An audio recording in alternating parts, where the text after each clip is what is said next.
Olá, boa tarde. Galera, vou começar aqui falando, eu sou o Thiago, sou estudante de engenharia de software da UNB, estou no meu último semestre. E a palestra agora vai ser um pouco sobre UX e dados.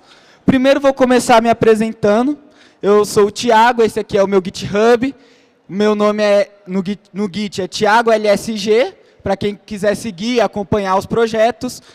Eu sou uma pessoa fanática por tecnologia, que acompanha ao tempo todo o desenvolvimento de novos frameworks, novas linguagens, novas formas de desenvolver produtos. Eu trabalho atualmente como engenheiro de dados. Aqui eu tenho, para mostrar aqui, uma continuidade de commits, de contribuição em software livre também. Participei de projetos como criação de mapas com o MIT. Então, vamos lá. Minhas principais tecnologias são essas: PostgreSQL, MySQL, Linux, Python, Jupyter, Folium, tudo que envolve a questão de dados e desenvolvimento utilizando Python, eu estou sempre por dentro. Beleza, agora, qual que é a semelhança de UX com dados? O pessoal tem uma noção muito de que o UX tem que ficar mais para front-end, mais para websites, mais para poder mostrar, mais para poder uma parte mais interface, mais visual. E dados, ninguém consegue enxergar dados como algo visual. O pessoal chega a enxergar dados apenas como um dashboard, ou então como relatórios. Sempre que vai enxergar dados, vê dados como CSV, Excel. E isso aí está ficando, por um lado, de certa forma, mais antiquado. Hoje em dia, o UX, que é User Experience, que é aquela experiência do usuário, hoje ela demanda de dados. Por quê? Porque a gente precisa entender de onde o dado sai e como é que o dado vira produto. Porque a gente tem um costume de falar, vou fazer o UX aqui porque eu vou fazer um website e o website é um produto. Como é que meu CSV, como é que meu Excel, como é que isso pode se tornar um produto também? Então, com isso eu desenvolvi um projeto chamado Obras Públicas. Já vou dar o spoiler aqui de como é que ficou. Um projeto onde a gente coleta dados, é totalmente feito com dados, onde eu coletei os dados de obras públicas no DF, criei um mapa onde daria para ver onde está acontecendo cada uma das obras. As que estão em verde são obras ativas. Aqui, ó, podem ver aqui nesse checkbox. Tem obras ativas, obras suspensas, obras paralisadas. Como podem ver aqui, esse campo em verde, esse ícone em verde, são obras ativas. Aqui eu consigo colocar o nome da obra, o bairro que está acontecendo, a área dela, o nome da empresa que está construindo. E aqui vocês podem perceber que temos uns números, né? Isso aqui nós chamamos de clusters. A gente junta uma quantidade destes pontos para que o mapa fique mais otimizado e também para que uma pessoa, quando ela olha de longe, ela consegue falar, caramba, no lago eu tenho 5 obras ativas, na Santa Maria eu tenho 7 obras paradas, e isso poder ser acompanhado. E também é possível a gente conseguir utilizar para deixar aparecer no mapa somente obras ativas, somente obras suspensas, somente obras paralisadas e mesclar entre elas. Isto é um exemplo de como nós podemos utilizar dados e transformá-los em produtos. Os dados atualmente, na nossa sociedade atual, eles são massivos, são dados gigantescos, estão sendo gerados dados o tempo inteiro, o tempo todo nós temos muitos dados, e a questão de hoje é, como é que nós podemos ver esses dados? O mapa foi uma das ideias que eu tive para poder pegar e falar, isso é uma forma de conseguir ver os dados. Isso é uma forma de conseguir acompanhar os dados. E isso é uma forma fácil, que não é trabalhosa. Eu vou mostrar aqui o código para vocês. Claro, eu utilizei de programação e tudo, porém não é algo assim, longe de ser alcançado. É algo que vocês podem conseguir olhar. E isso aqui leva muito à questão do UX. Por quê? O UX é a experiência do usuário com o produto que você está criando. Este produto aqui, que é o que eu estou utilizando de exemplo nesta palestra, a gente consegue muito bem pensar nos cases dele. Nós conseguimos pensar, cara, eu estou trabalhando numa empreiteira, sou um engenheiro civil e eu estou procurando empregos, ele já começa a olhar aqui quais são as empresas que mais estão ganhando licitações. Em quais locais ela mais está ganhando licitações. Uma pessoa que trabalha com obras também, vamos supor, o cara ele é pintor. Ultimamente eu reparei, um amigo meu faz engenharia civil, ele fala, olha, eu estou aqui na obra, e aqui na obra chega um cara, ele fala para mim, olha, eu sou pintor, e a gente já contrata ele, porque a gente precisa de um pintor com mão de obra pesada para conseguir pintar e tudo. Então a pessoa está procurando um emprego, ele entra nesse site, ele entra nesse mapa aqui, ele já consegue ver, olha, tais lugares está tendo obra. E já consegue imaginar uma dimensão, uma obra aqui, ó, de 2.000 metros quadrados aqui, é uma obra gigante. É uma obra que vai precisar de não um pintor, mas muitos. É uma obra que não vai precisar de só uma obra que tipo, vai ter empreiteira e vai ter contratação com certeza. Porque obra civil é uma das coisas que mais gera renda, em questão da cidade, é uma coisa que mais promove a economia. Então isso aqui, ele entra também, por exemplo, caso você esteja fazendo qualquer estudo econômico, a quantidade de obras de uma determinada região é um fator mega importante, em questão de economia macro. Então, isso aqui foi pensado, porque isso aqui era um CSV, isso aqui era uma planilha no Excel. Isso aqui era, na verdade, isto. Como vocês podem ver aqui é um dicionário de dados da base. Isso aqui é dado, não é informação. Dado é isso. Aqui nós temos CNO, o número do CNO, código do país. Isso aqui não é informação. Isso aqui para uma pessoa comum, um usuário normal, alguém que está procurando um emprego, alguém que está fazendo um estudo econômico, isto não é informação. Aqui, ó, teu CEP. O CEP, olhar o número. Se eu falar, meu CEP é um CEP 72593-220. Isso não é informação, isso é dado. Mas o que eu faria com esse dado? Eu não sou do Correios. Como é que eu vou conseguir olhar para esse CEP e falar o quanto ele é ou não relevante para mim? Então, o desafio da engenharia de dados, o desafio do UX com dados, é conseguir transformar esses dados em um produto que será utilizado, um produto que tem uma boa experiência do usuário, que é o quê? Ele conseguir olhar, ler e tirar alguma informação útil para ele daquilo. Então aqui, como vocês podem ver, nós conseguimos algumas coisas são mais importantes, são mais fáceis de entender, como data de início, isso é mais tranquilo, nome da obra. Agora, tipo de logradouro, já fica mais confuso. Pegar coisas como número do logradouro, já fica mais confuso. NI do responsável. Se eu não for uma pessoa que trabalha com obras, ou uma pessoa que trabalha diretamente com a gestão de obra, esses dados são inválidos para mim. Então, assim, a gente transformou estes dados aqui naquele mapa. Somente com os dados que são relevantes. Como vocês podem olhar aqui, os dados que tem aqui, nós temos exatamente 4 campos. Porque a gente não precisa de mais do que isso. Em relação ao objetivo deste produto, nós não precisamos mais do que isto. 4 campos são suficientes. Enquanto nós temos aqui muitos campos. Podem ver aqui, ó, são 2 páginas de PDF aqui, ó, só de dados. Cada linha dessa é um dado. Mas a gente filtra pelos mais relevantes. Como vocês podem ver aqui, ó, nós temos data de início da obra.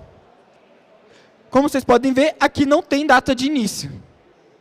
Para onde foi essa data? Essa data ela sumiu, o UX fala, não preciso de data? Não, não é isso.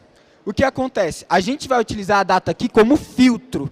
Então, a data não precisa necessariamente entrar como produto. Como assim? Quando eu falo obras ativas, esse projeto de 2022, já subentende que o quê? Que as obras estão ativas em 2022, para quando esse mapa foi gerado. Então, eu não preciso mostrar que a obra está ativa que a data exata de início dela ou coisa do tipo. Por quê? Porque ela já está ativa. Ela já está naquela data. Eu preciso filtrar ao máximo o número de informações que eu mostro para o usuário. Por quê? Porque tem que ser rápido. Hoje em dia, alguém que utiliza a internet, conforme o TikTok, o YouTube, aí você pensa, mas o que tem a ver o TikTok, o que tem a ver o Instagram, o que tem o YouTube Shorts a ver com essa parte mais mercadológica, com essa parte mais negocial? Tem a ver que os estudos utilizados por ele mostram que hoje em dia nós não temos mais a questão de ficar passando muito tempo lendo. Se você recebe uma mensagem no WhatsApp que tem leia mais, você já ignora. Você lê o começo e pede para a pessoa fazer um filme para você. Então, assim, hoje em dia, a gente evita quantidades massivas de dados e filtra o máximo. Para quê? Para que em 10 segundos o usuário bata o olho e veja o que ele quer. Em 10 segundos ele bate o olho e fala, é isso que eu preciso, vou resolver minhas coisas. Por quê? Porque aqui nós temos um montante de mais de 300 obras. Se ele demorasse 1 minuto para cada obra, ele ia gastar muito tempo. Agora, com o mapa, ele olha, eu falo, eu moro no, vamos supor, eu sou um pintor, eu moro na Santa Maria, vou olhar as obras próximas à Santa Maria somente. Vou olhar somente as que estão ativas. E vou escolher somente as que têm uma metragem considerável acerca de que vai precisar de mais pintores. Então, a gente filtra a necessidade do usuário a ponto de que o usuário gaste menos tempo possível. Então, dados, engenharia de dados é isso, é pegar dados massivos, transformá-los em informação e informações que gerem valor para o usuário.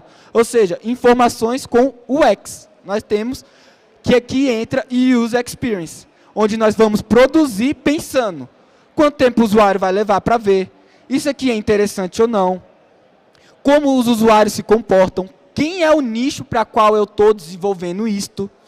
Então, assim, isso é o UX, e isso é como nós podemos pegar dados e transformá-los. Aqui vou mostrar uma parte um pouco mais prática, aqui chegando um pouco mais na parte de programação, mas tudo está marcado com o Markdown. Aqui, nós sempre começamos assim. Decidimos os frameworks que serão utilizados. O que são frameworks? Cara, são bibliotecas que você usa dentro do Python. Para começar, eu estou usando um Jupyter Notebook. Jupyter Notebook nós chamamos de IDE, que é o quê? É um que a gente utiliza, que é um editor de texto de código. E eu utilizo muito ele, pois ele é muito didático, no sentido de que ele é separado em quadrados. Vocês podem ver que os códigos estão separados em quadrados, e aqui nós colocamos um Markdown descrevendo o que está acontecendo em cada quadrado. Porque desta forma nós fazemos, no próprio código nós temos uma aula, ou melhor ainda, nós temos um código fácil de entender, que fica o quê? Aumenta a manutenabilidade. Se eu estiver numa empresa grande, um código feito no Jupyter com os Markdowns vai fazer com que outras pessoas que acabaram de chegar consigam entender o que está acontecendo. Até mesmo quando a pessoa não tem tanta experiência com programação. Então já sabe, vai começar a fazer com isso frameworks que serão utilizados. Aqui eu estou usando Pandas, vou falar só de alguns, Pandas e Folium. Pandas é o quê? Pandas é uma biblioteca do Python para fazer extração e tratamento de dados, e Folium é a biblioteca que gera o mapa. É literalmente só isso. Aqui, ó, como podem ver, extração dos dados. Extração dos dados a gente coletou do CSV, né?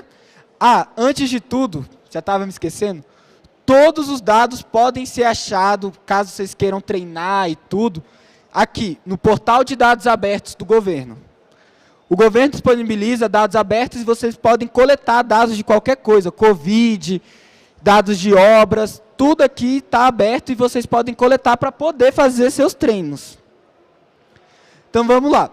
Em uma linha só, nós já conseguimos extrair o dado. Em uma linha só, aqui já tem a extração de dados. Nós fazemos pd.read CSV. Aqui eu estou mandando, leia um CSV. Esse é o nome do CSV, cno.csv. Acabou. Bota a codificação, que é Latin 1, que eu descobri, mas assim, se não funcionou com um, que você faz, você troca. Bota o TF8, você vai testar. Esse é o bom da programação. Vai testando até funcionar. Uma linha só já consegue fazer isso. Agora vamos aqui. Transformação dos dados. Aqui a gente já consegue chegar numa parte um pouco mais pesada da programação. Como você pode ver aqui, ó, eu estou escolhendo as áreas de construções ativas no ano de 2022 no DF. Como eu faço isso? Simples, aqui está. Eu escolho somente as obras onde o estado é no DF, aqui na primeira linha isso acontece. Depois, eu escolho somente obras que têm uma situação diferente de 15 e diferente de 1. Aí você fala, caramba, cara, mas como que isso, como é que eu sei que é 15, como é que eu sei que é 1? Porque isso é dado que está descrito bem aqui. Aqui tem as situações, aí ele mostra, ó, 2 é ativo, 14 paralisada, 15 encerrada, 1 nula, 3 suspensa. E uma coisa, gente, é que isso aqui você já começa a ver o X aparecendo. Por quê? Porque a gente transforma 1 para paralisado. Se eu mostrar 1 para o usuário, ele não vai entender nada, que é conforme o dado vem. O 1 não aparece. Depois disso, eu escolho a data. Aqui no caso eu fiz uma função lambda, onde eu faço o split da string e tudo. Gente, você ficou um pouco embaçado aqui, mas qualquer coisa pode me falar. Mas aqui nesta linha, vocês podem ver, aqui eu escolhi a data da situação. E aqui eu filtrei. Eu tive que fazer um filtro, pois existem datas que não existiam, eram datas nulas, 0. Dessa forma eu não conseguia saber, certamente, se ela estava ativa ou não. Então o que eu faço? Eu excluo. Muito dos dados, a maioria dos dados brutos, muitos vocês têm que descartar. Você tem que fazer um filtro e descartar uma boa parte desses dados, porque não são dados válidos. Então, o tratamento, a engenharia de dados já começa no filtro desses dados que serão utilizados. Então, aqui, ó, escolhendo áreas de construção ativa, escolhi o estado, escolhi a situação, escolhi a data dessa situação e filtrei todos que têm data de situação igual a 0. Perfeito? Então, assim, é a primeira coisa que nós fazemos para tratar esses dados. Primeiro tratamento. Agora, aqui, nós vamos escolher somente as colunas que contêm nome, empresa responsável, tamanho, estado, bairro e CEP. Então, assim, vocês viram que no produto final não tem todos esses, mas somente as colunas que eu vou utilizar, somente os dados que eu vou utilizar no meu código para poder gerar aquele mapa, são esses. Nome, empresa responsável, tamanho, estado, bairro e CEP. Esses são os dados. E essa aqui, todas essas linhas aqui, cada vírgula dela é uma coluna. Ou seja, eu removi quase tudo. Não utilizei quase nenhuma delas, utilizei somente estas. Então vamos lá. Aqui eu fiz um código para remover as colunas. Um código simples. É só você dar aqui, ó, é uma linha, você fala aqui, ó, df.drop. Columns, seleciona as colunas que eu quero remover. Pronto, aqui, ó. Todas as colunas que eu não quero, eu estou removendo aqui. E passo o nome de cada uma delas com uma string, entre aspas. Ou seja, pronto, aqui eu já estou tirando. Aqui eu faço mais um tratamento de limpeza dos nossos dados. Todos esses dados viraram o que a gente chama de data frame, que é basicamente um Excel, só que para o Python, para ficar mais fácil de mexer e mais otimizado e mais rápido. Aqui, ó, quando nós botamos limpando o dataset, eu botei aqui, ó, df.fillNar, abro parênteses e passo essa string vazia. O que eu estou fazendo? Eu estou removendo todos os dados que não existem. Já pegaram aqueles Excels que o pessoal pula a linha, o pessoal erra o negócio aqui, erra a coluna e não sei o quê? Isso aqui vai tirar. Uma linha só, você tira isso de... Cara, esse comando aqui ele vai funcionar até para mais de 1 GB de dados. 1 GB de Excel é muito dado. É muito dado. E com uma linha você consegue filtrar todos esses dados impuros. Somente com esse comando aqui ele já vai fazer isso. Agora vem o X da questão. Vocês perguntam, como que os dados estavam aparecendo no mapa? Vocês viram ali em cima que eu coloquei? Não tem localização aqui. Vocês podem ver aqui, não tem coordenada, não tem nada, tem CEP. Como é que eu vou saber quais são os CEPs e onde CEP fica? Você fala para vocês, 72, 593, 220. Quem vai saber onde é que fica isso? Então, para isso, eu utilizo um negócio chamado API do CEP aberto. O que ele faz? É uma API que ele pega, você manda para ele um CEP e ele vai te retornar latitude e longitude. Então, para quem tiver interesse em mexer com dado geoespacial, você tem que fazer isto. Você tem que pegar o CEP e nessa API converter e dessa forma você pode colocar ela no mapa. Esse aqui é o código que eu usei para fazer a requisição na API, mas assim, é bem tranquilo também. O bom do Jupyter é isso, que você pode quebrar teu código e, ó, num quadradinho só, fala, ó, isso aqui está acontecendo isso. Beleza? Então, só para dar uma avançada aqui, esse aqui é o data frame, isso aqui é como ele fica. Quando você trata ele, ele fica desta forma. Ali, ó, vocês podem ver coordenada, nome, área, bairro, tudo aí. Mas não é tudo que entra no mapa. Eu não vou botar coordenada no mapa, mas eu vou colocar os pontos onde estão aquela coordenada. Cara, para isso, mais tratamento. Vamos lá, limpa coordenada vazia, limpa dado que vem errado, aqui tira vírgula, tira colchete, faz replace. Isso aqui, gente, é para poder tirar tudo que você encontra que está errado, entendeu? Você fala, velho, o acento veio mal formatado, tira, bota tudo maiúsculo, sem acento nenhum. Aqui, eu fiz um código para jogar para um banco de dados, utilizei o Heroku. Heroku, ele é livre, ele é de graça, você pode utilizar, só é muito lento com a forma de graça. Esse é um código rapidinho, vocês podem ver que em poucas linhas aqui, ó, ele faz todo esse carregamento. Pronto, aqui, ó, subo para o banco, transformando a coordenada em ponto PostGIS. É o PostGrid que eu utilizo com o PostGIS. Cara, isso aqui joga todos os dados para o banco e acabou. Se você tiver 1000 dados, 1 milhão de dados, 2 milhões de dados, 3 milhões de dados, vai subir para o banco, vai ficar salvo no banco, vai dar para você ver o mapa dentro do banco e vai ficar bacana. Aqui eu puxo de volta do banco, como podem ver, os dados já estão diferentes do que estavam lá. Coordenada está entre colchetes, a situação está com números, os nomes estão todos maiúsculos sem acentos. Então, eu jogo para o banco sempre ele tratado. E aqui, gente, é literalmente só montar o mapa. Isso aqui é um código, isso aqui parece meu assustador, mas é só um HTMLzinho para poder ficar bonitinho no mapa. E com essas coisas de colocar e carregar no mapa, que é coisa rápida, gente. Isso aqui é só uns HTML, assim, bem tranquilo. Vira este produto final. Então, todos aqueles dados se transformam nisto. E isto é um exemplo de como você pode aplicar dados UX. Agora eu vou abrir para perguntas. Se alguém tiver qualquer pergunta, qualquer coisa pode só levantar a mão aí.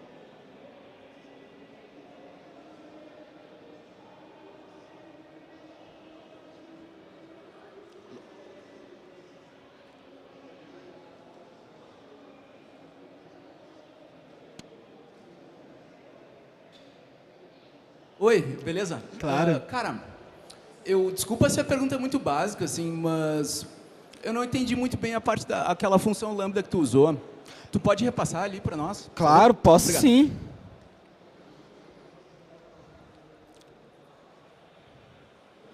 Deixa eu pegar aqui. Tá falando dessa aqui, né? Beleza. Beleza, essa função, gente, ela ficou um pouco mais complicada de entender, mas ela é o quê? Você fazer uma função em uma linha só. Tá vendo esse apply bem aqui? Ele é uma função do pandas. O que você faz nesse apply? Você pega uma coluna e aplica o que você quer na coluna inteira. Porém, o apply ele só recebe uma função. Para você aplicar o apply em toda a coluna, você tem que passar uma função. Só que a função tem que ser de uma linha. Então, aqui eu passei lambda x, ó, se for 0, x vai ser 0 se, quando eu separar pelo travessão, na primeira coordenada, ele for igual a 2022. Se não, ele vai ser a própria data. Então, foi isso que eu montei aqui. Beleza? Mais alguma dúvida, gente? Pode falar. Claro. Gente, ele perguntou ali sobre a parte do Heroku. Vou só mostrar aqui rapidinho. Galera, o Heroku, ele é um banco de dados num servidor. Então, o que acontece? Quando você pode contratar o Heroku e você vai ter direito a um banco de dados. E você vai jogar para lá porque um banco de dados vai ficar na nuvem. Então, como é que eu fiz? Eu realmente só passei aqui, ó, eu estou passando um loop aqui, onde cada interação do loop eu estou passando um comando SQL aqui, ó, falando, ó, insere na tabela do esquema público, na tabela protótipo, construções, as colunas, todas estas colunas. E aqui, gente, não dá para ver legal, eu acho, mas aqui eu estou transformando as coordenadas em dado geoespacial. Aqui, coordenada entra como texto e sai como dado geoespacial. E depois disso, eu passo em cada parâmetros dela. Isso aqui embaixo são os parâmetros que vão entrar nesses strings da SQL. Podem ver aqui que tem um monte de porcentagem S. Esses porcentagem S é cada um desses parâmetros aqui. Depois disso, eu mando uma função que insere no banco. E aí, dessa função aqui tem as credenciais do banco.